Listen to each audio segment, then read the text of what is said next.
ये अब हमारा हुआ जिस्ट, अभी तक के इसके पढ़ाई को का सार, तत्व, जिस्ट, मेन चीज, शॉर्टकट, इंपॉर्टेंट पॉइंट। देखो, हम लोगों को पता है, अरे ध्यान से सुन,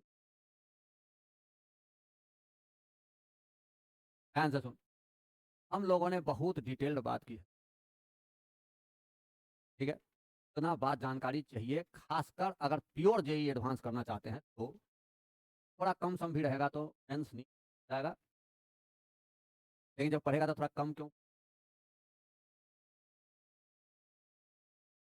बोर्ड सब में अंदर में है, लेकिन हम अब इसको समराइज करना चाहते हैं आधे घंटे के अंदर, बशर्ते उतना समय मिल जाए तो।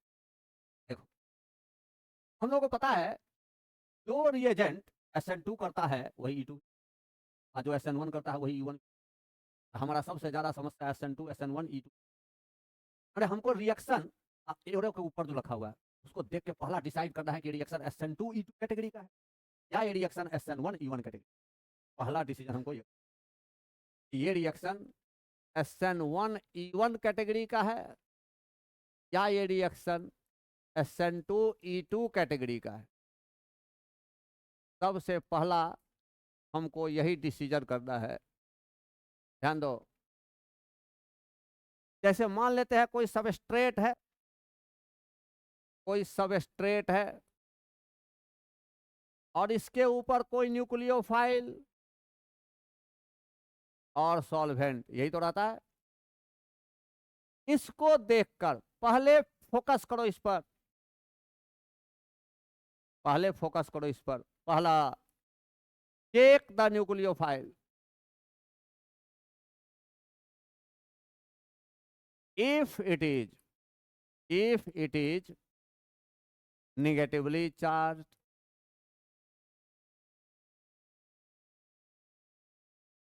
और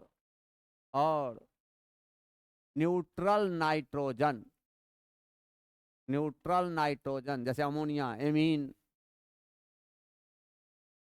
ठीक है, then the reaction is in SN2 E2 category.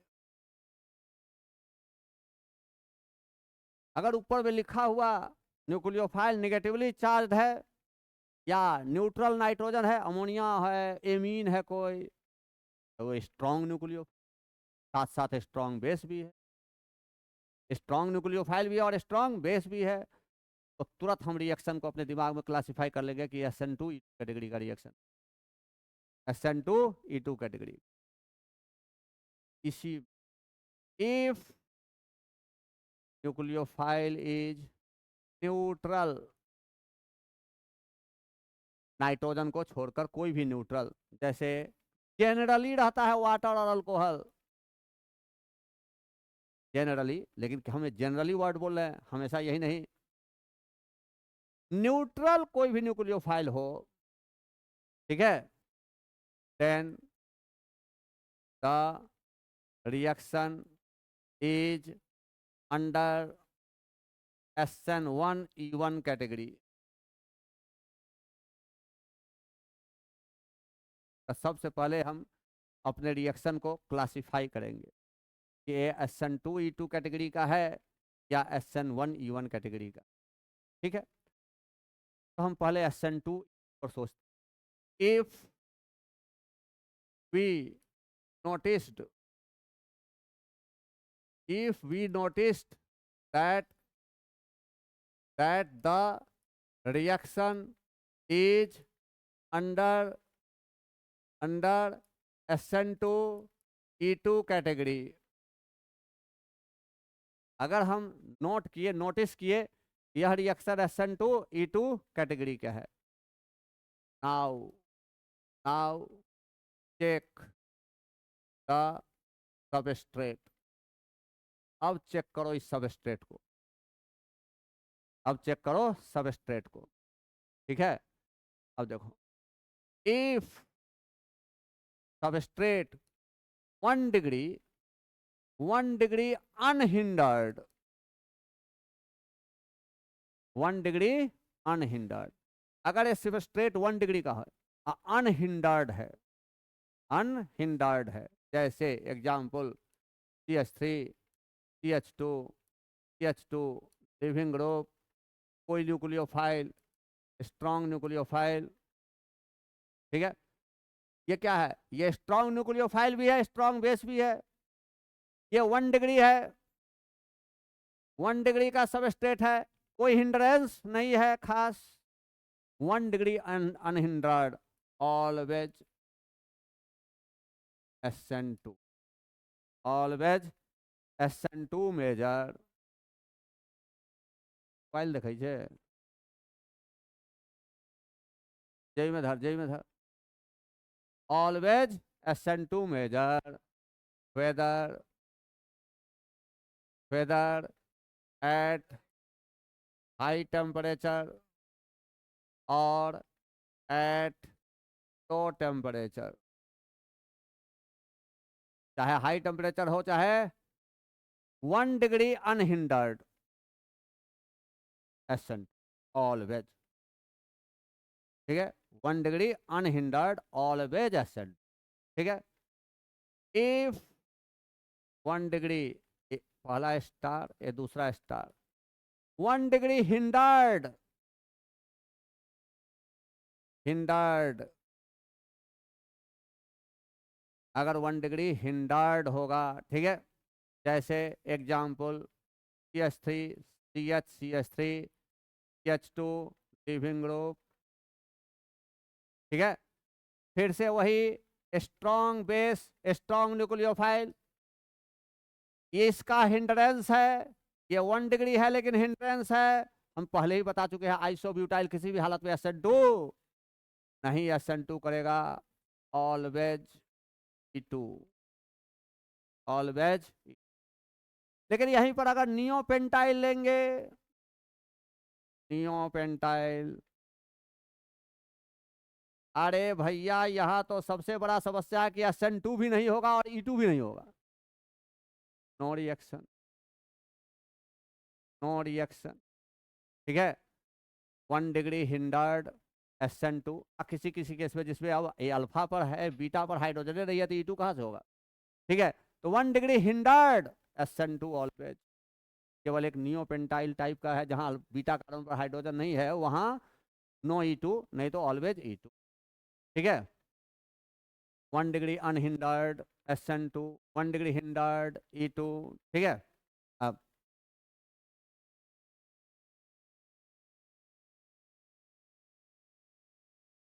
ठीक है, तीसरा स्टार, इफ 1 डिग्री अनहिंडर्ड,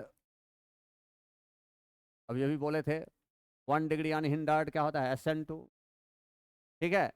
लेकिन साथ में हिंडर्ड न्यूक्लियोफाइल, हिंडर्ड न्यूक्लियोफाइल, अब इसमें हिंडर्ड नहीं है लेकिन इसमें है, जैसे CH3, CCH3, CH3, O minus K plus, बड़ा group, hindrance, no doubt this is a strong nucleophile, this is a strong base also, strong nucleophile भी, स्ट्रॉन्ग बेस भी, लेकिन इतना हिंड्रेंस है कि SN2 नहीं होगा, ऑलवेज, ऑलवेज E,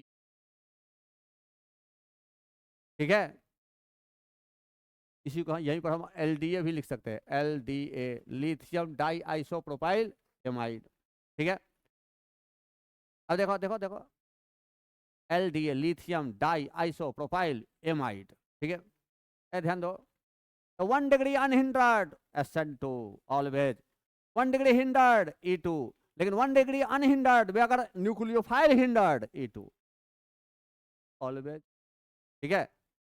चाहे हाई टेम्परेचर हो चाहे लो टेम्परेचर हो, वेदर वेदर हाई टेम्परेचर और लो टेम्परेचर, ठीक है।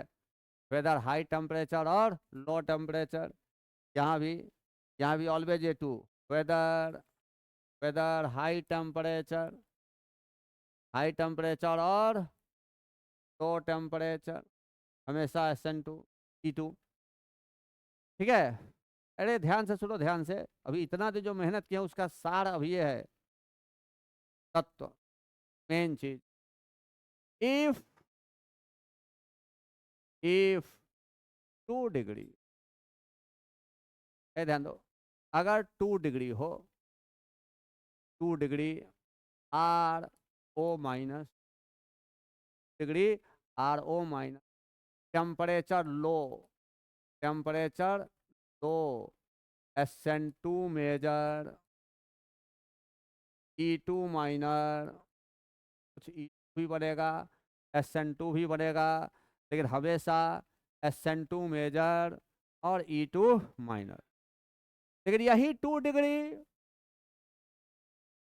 इफ 2 डिग्री RO-, लेकिन temperature 55 degree Celsius, high temperature, SN2 minor, E2 major. समझ में आया? SN2 minor, E2 major. यहाँ तक का बात क्लियर है? इस सब बात पढ़ाई हुई है, इस सब बात पढ़ाई हुई है, अलग अलग टॉपिक पे डिटेल्ड बात की है, सवाल भी बड़ा है। ठीक है, ठीक है। अब देखो, अब जो बात आती है सो देखो, इफ 1 डिग्री और 2 डिग्री, लेकिन अब न्यूक्लियोफाइल क्या लेते हैं सो देखो, न्यूक्लियोफाइल लेते हैं weekly basic strong nucleophile. Line का क्या मतलब? देखिए, जनरली जो न्यूक्लियोफाइल स्ट्रॉन्ग होता है वो बेस भी स्ट्रॉन्ग होता है, जो न्यूक्लियोफाइल स्ट्रॉन्ग होता है वो बेस भी स्ट्रॉन्ग होता है। लेकिन बहुत न्यूक्लियोफाइल ऐसा है जो अपने खुद तो स्ट्रॉन्ग है लेकिन बेस वीक, जैसे CH3OO-, तो हम लोग ऐसे भी लिख सकते हैं ACO-, ठीक है, ACO-, SH-, CH2-, ठीक है, azide ion, N3-, etcetera.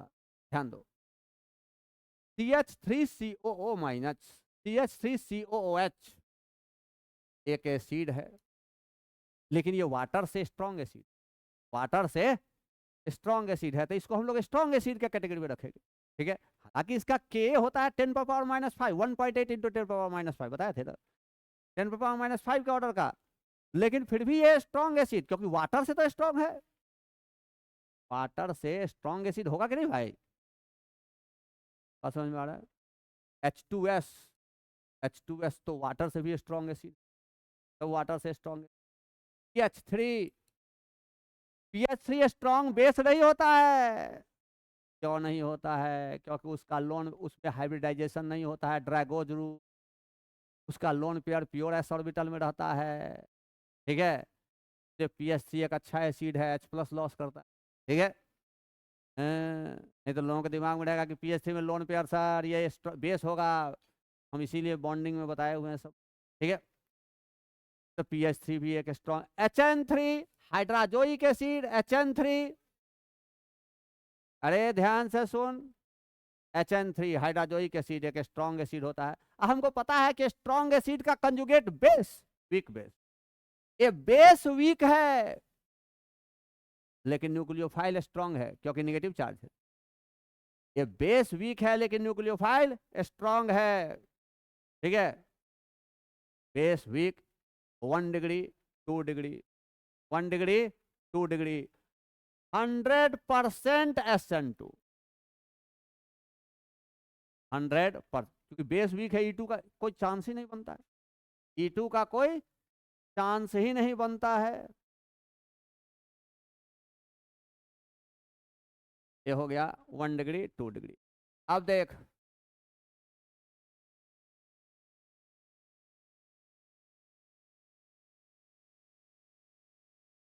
If 3 degree, 3 degree, ठीक है, strongly basic strong nucleophile, strongly basic strong nucleophile, वैसा न्यूक्लियोफाइल जो न्यूक्लियोफाइल भी स्ट्रांग हो और बेस भी स्ट्रांग हो, ठीक है। जैसे RO-, RNH-, OH-,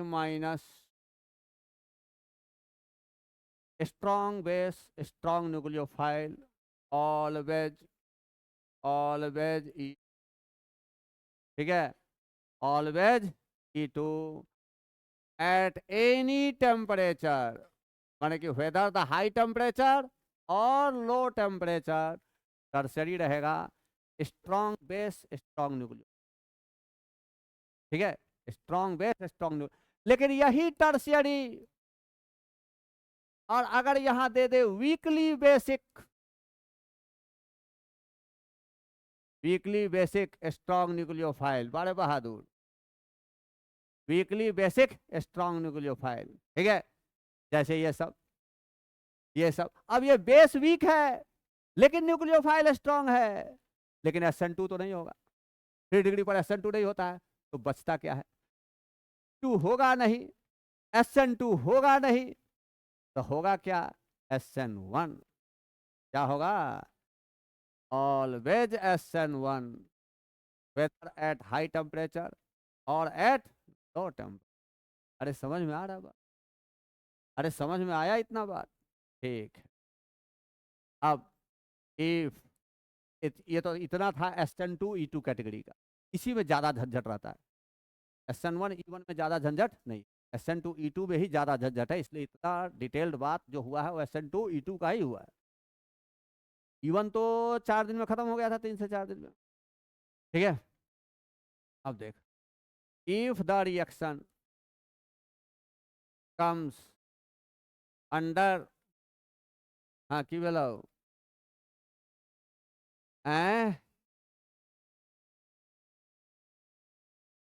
if the reaction comes under SN1 E1 category, ठीक है। अब देखो, अगर एरो साइन के ऊपर सबस्ट्रेट, एरो साइन के ऊपर न्यूट्रल स्पेसीज हो, neutral species except except ammonia and amine,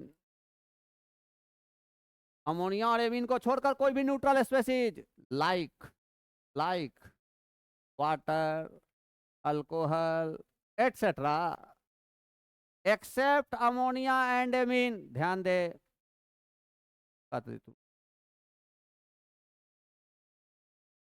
यहां ध्यान दे, एक्सेप्ट अमोनिया एंड एमीन, कोई भी न्यूट्रल स्पेसीज हो, अल्कोहल, वाटर, ठीक है, मेरी बात समझ में आ रहा है, क्या हो, क्या हो, वीकली बेसिक स्ट्रॉन्ग न्यूक्लियोफाइल, क्या क्या हो, weekly basic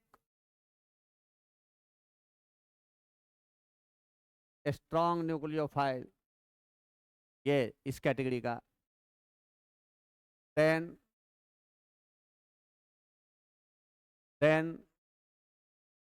the reaction is under SN1 E1 category. SN1 E1 category समझने का तरीका समझ गए, एरो साइन के ऊपर में न्यूट्रल स्पेसीज हो एक्सेप्ट अमोनिया और एमीन, या वीकली बेसिक स्ट्रॉन्ग न्यूक्लियोफाइल हो, ठीक है, SN1 E1 कैटेगरी, ठीक है। तो आगे बढ़ा दे, जगह बचेगा, हो जाना चाहिए, चलो देखो, अगर 1 डिग्री, अब देखो, अब फिर से यहां से स्टार शुरू हो गया, अगर 1 डिग्री, 1 डिग्री बोलो, 1 डिग्री मान लो वाटर दे दिए, क्या होगा, जवाब दो, 1 डिग्री अल्काइल हैलाइड वाटर दे दिए, क्या होगा, नो रिएक्शन, याद कीजिए हाइड्रोलिसिस ऑफ अल्काइल हैलाइड बताए थे, कहे थे नो रिएक्शन। अरे तू ही देख, चल एक बार और सुन ले, अरे हम एगो अथियो दिए है, कथी होता है शॉर्ट में, शॉर्ट वीडियो नहीं होता है, तो हम ऊपर में दिए हुए हैं उसको, नो रिएक्शन वाला को, 1 मिनट का है, सुन लेना, ठीक है? अरे समझ में आ रहा है क्या? हम फिर ऐसे एक बार बोल देते हैं, आर एक्स अगर ये 1 डिग्री होगा, ध्यान दो, अगर ये 1 डिग्री होगा, halogen moderate leaving group, 1 degree से तो अपने आप हटेगा नहीं, 1 डिग्री से अपने आप हटेगा नहीं, इसलिए SN1 नहीं होगा, तो E1 भी नहीं। वाटर स्ट्रॉन्ग न्यूक्लियोफाइल नहीं है, इसलिए SN2 भी नहीं होगा।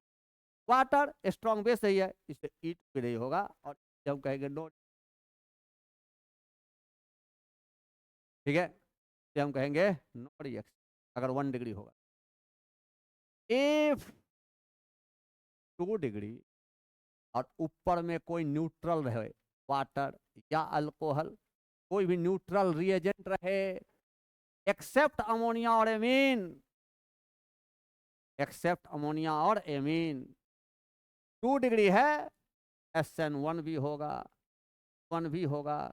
लो टेम्परेचर पर ये मेजर होगा, और हाई टेम्परेचर पर ये मेजर होगा 1। अरे समझ में आ रहा बात?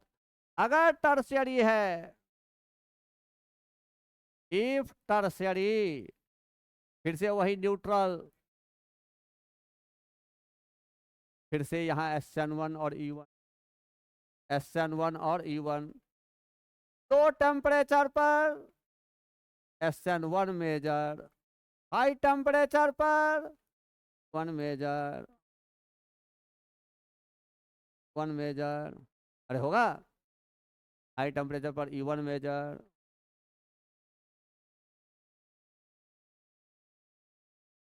If Z bonded CH2 leaving group, ठीक है, और ये यहाँ कोई बेस ले लिए, Z बराबर -M group, NO2 CN COH C double bond OH, कोई भी -M group, mechanism E1 CB, mechanism क्या होगा? E1 CB, क्लियर है? बशर्ते कि ये लिविंग ग्रुप क्या हो? पुअर। लिविंग ग्रुप पुअर होगा तब ऐसे E1 CB पुअर होगा, और नहीं तो E2 हो जाएगा यार, समझ में आ रहा बात? नहीं तो E2 हो जाएगा, ठीक है? पुअर लिविंग ग्रुप रहेगा F F F OH2 plus OR2 plus और SR2 प्लस NR3 प्लस, ये सब क्या होता है? Poor leaving group. OH2 plus नहीं, OH2 प्लस तो लिविंग ग्रुप हो गया, OR2 plus SR2 plus NR3 plus F poor leaving group है, और पुअर लिविंग ग्रुप रहेगा यहाँ, और स्ट्रॉन्ग बेस रहेगा, और यहाँ Z बॉन्डेड है, Z का मतलब हो गया कोई -M ग्रुप, E1 C, यहाँ पर एलिमिनेशन खत्म। कल होगा ग्रीनहार्ट एजेंट।